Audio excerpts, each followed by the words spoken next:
Then in Maine, especially everywhere, but especially in Maine, which is at the end an enormous potato field in the autumn, days of potatoes.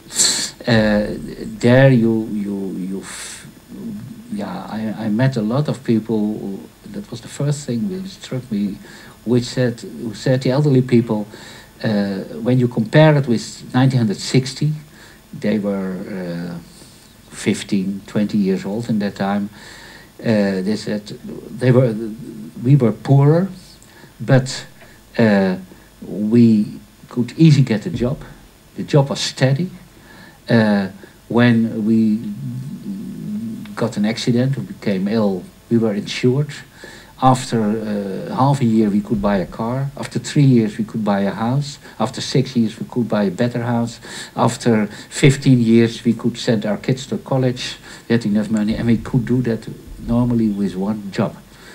And it was not a rich society, but we helped each other, and it was a safe society in some way. We could predict a little bit our lives, and they said everything has changed, and the big change is, and I asked it every time again, they said our children will have more difficulties than we, even more.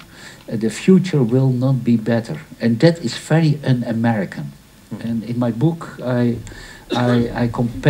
tried to compare a lot of these findings, these personal interviews, with statistics, and you see the same in the statistics. The Pew Research shows in 2007 a big change. Suddenly, it is even before the big economic crisis, for the first time in history, the majority of the Americans said our children will be worse off than we. At the moment, it is more than 2/3 already, and that is totally against the American beliefs. The Americans were always, we are struggling, difficult, but for our kids and our grandkids, life will be better, better will be improved. So that was the first change, and it was in Maine. It was the first time I was really confronted with that.